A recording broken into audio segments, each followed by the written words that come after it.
Bryant will forever be an inspiration for me.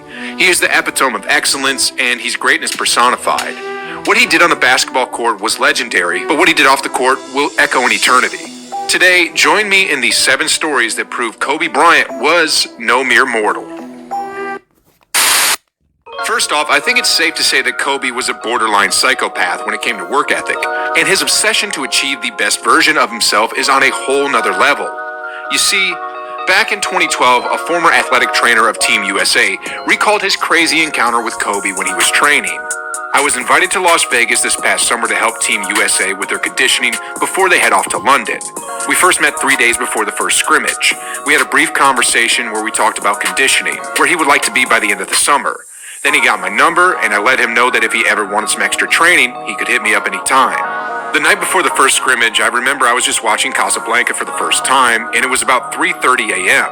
I lay in bed, slowly fading away when I hear my cell ring. It was Kobe. I nervously picked up. Hey, Rob, I hope I'm not disturbing anything, right? No. What's up, Kobe? Just wondering if you could help me out with some conditioning work, that's all. Robert checked his clock, and it was, 4:15 a.m. He then replied, yeah, sure, I'll see you in the facility in a bit. So right after the call, Robert prepped up for a couple minutes and then he made his way to the gym immediately. Now, here's the part where it gets crazy.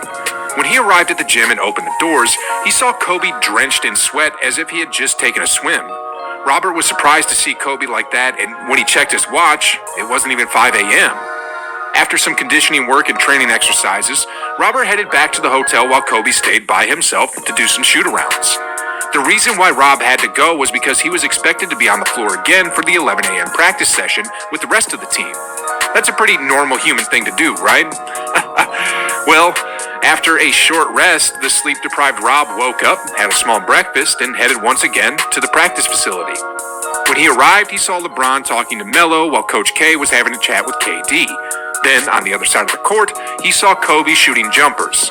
Curious, Rob went over to Kobe and said, "Good work this morning." Kobe was like, "Huh?" Like the conditioning, good work. "Oh, yeah, thanks, Rob. I really appreciate it. So when did you finish?" "Finish what?" "Getting your shots up. What time did you leave the facility?" "Oh, just now. I wanted 800 makes, so yeah, just now." Jeez, guys. Is that ridiculous or what? Anyway, here's another story that proves Kobe is just not a human. Okay, so when Blake Griffin was still playing for the Clippers, he got selected to be part of the Team USA basketball camp. While in camp, Blake heard a story about Kobe's secret training, and he became curious to see if it was really true.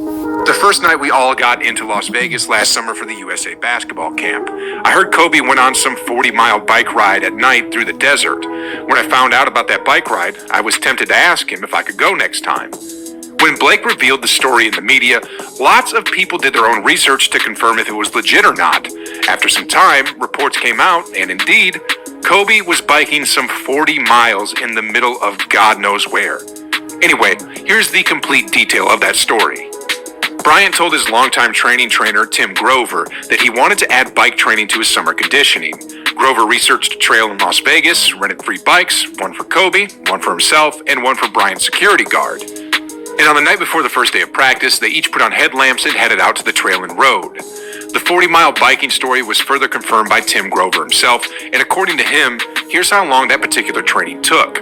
We finished up around 2 a.m., and we were back in the gym working out by 7:30 in the morning. Aside from his ridiculous work ethic, what makes Kobe not human is his attention to detail. Now, here's what I mean. When Gerald Henderson first visited the Staples Center back in 2010 as a member of the Charlotte Bobcats, he saw Kobe jacking up shots before most people had even arrived in the arena. Seeing Kobe being the first wasn't that surprising, but what caught his attention was that he noticed Kobe was missing shots that he would usually make. Kobe was just as confused as Henderson, and after missing a few more, Kobe stopped and talked to a bunch of the workers in the arena. A few moments later, one of the workers came back with a ladder. Then Gerald finally came over and had a conversation with Kobe. "What's going on?" "Something's wrong with the rim. It's too low. It's a 1/4 inch too low." "Huh? What do you mean?" "I was missing shots that I don't miss. I'm pretty sure it's low, a 1/4 of an inch." Fast forward to the end of the game. Gerald approached one of the guys who worked on the rim and asked what was the fuss behind it. Hey man, what was up with the rim before the game? Oh, someone notified us that it was a little lower than regulation, but don't worry, we adjusted it to 10 feet. In other words, Kobe knew the rim was off by a bit, and in addition, he knew exactly how much the rim was off by. Jeez, guys, do you think an average NBA player would have been able to notice that? Anyway, just like other That's greats, impressive. Kobe hates Damn. losing at all costs, whether it's in basketball or anything, really. Well, here's the story that proves Kobe will do just about anything to win. Kobe hosted a Thanksgiving dinner in 2013, and there was a ping pong table set up in the room. Lakers sideline reporter Mike Trudell was pretty good in ping pong, and after whooping Sean Williams, he issued a challenge to Kobe, telling him that he'd be happy to beat him next. Without even saying a word, Kobe went to the table and answered Trudell's challenge. Since Trudell had experience in playing ping pong, he destroyed Kobe and took an early 5-1 lead. As we all know, Kobe is one hell of a competitor, and he despised losing. Anyways, Kobe did lose to Trudell by a huge margin in the first game, but when someone called next, the Mamba didn't budge and asked for a rematch instead. Come the second game, Kobe's competitive spirit showed up as he made adjustments. You went Goku mode. Despite that, Trudell still came out on top, but the final score wasn't as lopsided as the first game. While Power levels, Kobe Goku. already had enough, he would soon realize that the war had only just begun. Because within the week, word reached Trudell.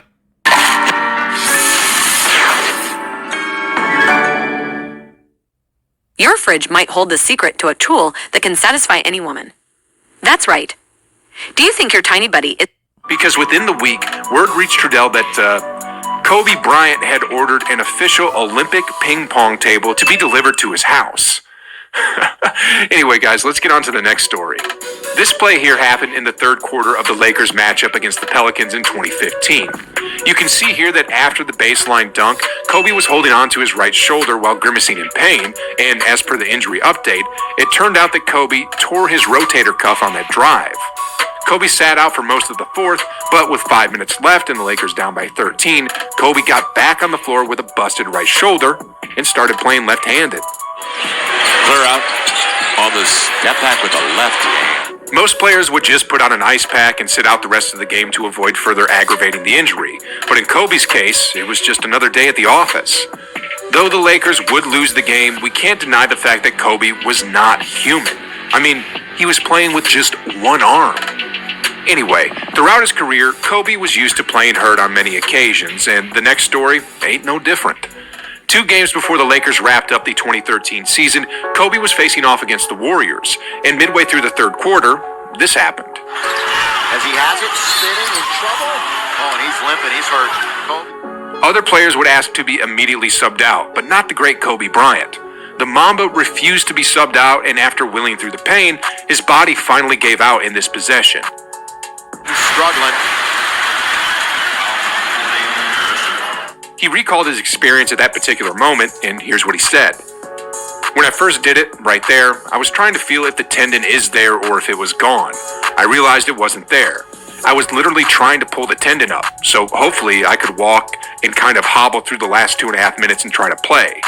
With a badly torn Achilles, Kobe still limped his way to the foul line and sank 2 free throws before he was taken off the court for good. While he was in the locker room, Kobe shared a heartwarming and inspiring moment when his daughters came by to visit him. I was really tired, man. Just tired in the locker room, upset and dejected and thinking about this mountain, man, to overcome. I mean, this is a long process. I wasn't sure I could do it, but then your kids walked in and you're like, I gotta set an example. Daddy's going to be fine. I'm going to do it. I'm going to work hard and go from there. From that moment, Kobe kept working his way back to health, and after intense rehab and training, he came back onto the court in a record time of just 8 months, as opposed to the expected recovery time of over a year. Kobe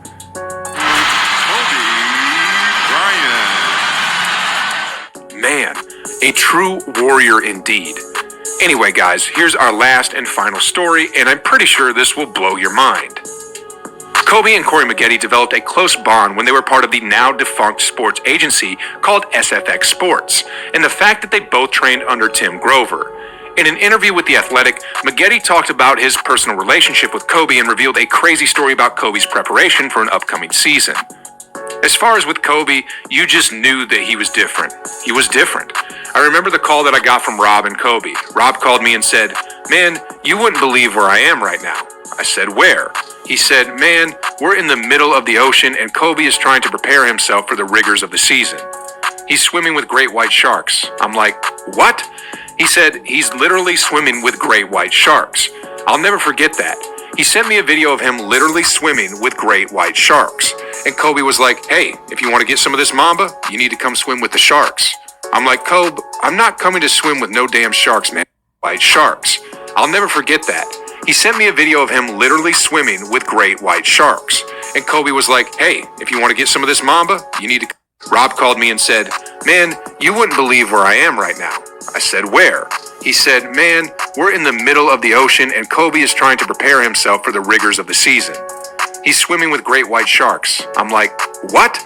He said, "He's literally swimming with great white sharks." I'll never forget that. He sent me a video of him literally swimming with great white sharks. And Kobe was like, "Hey, if you want to get some of this mamba, you need to come swim with the sharks." I'm like, "Kobe, I'm not coming to swim with no damn sharks, man. You're on your own with that one." It was just a different approach. That's some pretty intense mental form of training that no regular human would ever do. I mean, if Kobe's not afraid of swimming with great white sharks, what's he going to be afraid of on the basketball court? The answer is nothing. Anyway, after hearing all this, do you want to hear what's even crazier? Some players on the basketball court actually tried to trash talk Kobe. Why in the world would you trash talk someone who's willing to swim with great white sharks? Sheesh. That type of thinking is just beyond me. Anyway, if you want to see what happened to these poor fellas, then click the video right here. And trust me when I say you definitely want to watch this video. Anyway, just click the video, guys. And like always, I'll see you on the other side.